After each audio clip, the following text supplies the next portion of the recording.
মুর্শিদাবাদ, পশ্চিমবঙ্গের মুর্শিদাবাদ আমাদের খুব কাছের জায়গা। সেই মুর্শিদাবাদটা কি হয়েছিল আমরা তো জানি, তো শামশেরগঞ্জ, ধুলিয়ান এবং কদিন আগে বেলডাঙ্গা।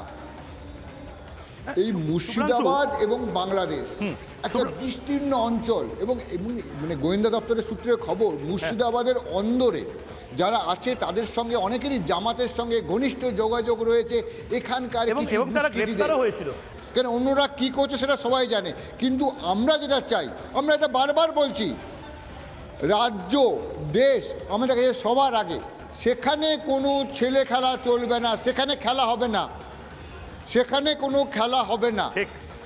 আমাদের যে খবরগুলো দেখাচ্ছি, এই যে মুর্শিদাবাদ দিনের পর দিন, এগুলো তো এমনি হয়নি। শামশেরগঞ্জ এমনি হয়নি, ধুলিয়ান এমনি হয়নি, বেলডাঙ্গা এমনি হয়নি।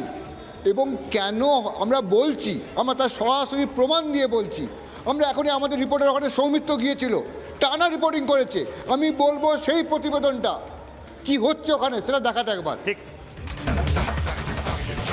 আমি এই মুহূর্তে দাঁড়িয়ে আছি মুর্শিদাবাদ জেলার রঘুনাথগঞ্জ থানার বাহুরাঘাট এলাকায়। বাহুরাঘাটে এখানে দেখতে পাচ্ছি পদ্মা নদী।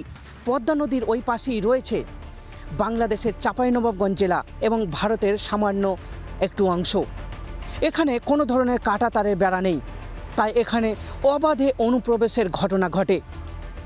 প্রায় বিএসএফের পক্ষ থেকে বাংলাদেশিদের গ্রেপ্তার করা হয়। যেটা জানা যাচ্ছে, বাংলাদেশের চাঁপাইনবাবগঞ্জের 3টি আসনেই জামিয়াতি ইসলামী ভালো ফলাফল করেছে। এর পাশাপাশি এই পাশেই রয়েছে রাজশাহী জেলা, সেই রাজশাহী জেলাতেও ভালো ফলাফল করেছে জামিয়াতি ইসলামী। তারা 1টি আসনে জয়যুক্ত হয়েছে। বিশেষজ্ঞদের মতে তারা প্রবলভাবে ভারত বিরোধী কথাবার্তা বলে, এর পাশাপাশি উস্কানিমূলক এবং মৌলবাদ ছড়ায়। এর ভিত্তিতেই তারা সেখানে ভালো ফলাফল করেছে এবং সাধারণ মানুষকে আকৃষ্ট করেছে। এখানে যেহেতু কাঁটা তারের বেড়া নেই, তাই এখানে যে কোনো মুহূর্তে অনুপ্রবেশের ঘটনা ঘটতে পারে এবং প্রায় এই অনুপ্রবেশের ঘটনা ঘটে। এর আগেও কিন্তু বিভিন্ন গরু পাচারের ঘটনা ঘটেছে এই সীমান্ত দিয়ে।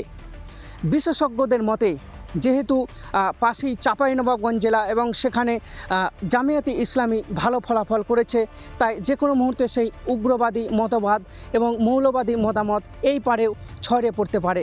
কারণ এখানেও জামিয়াতি ইসলামী যে হিন্দ শাখা রয়েছে তারাও কিন্তু সক্রিয় রয়েছে, তাই যে কোনো ধরনের বিপদ কিন্তু ঘটে যেতেই পারে বলে আশঙ্কা করছে এলাকাবাসীরা।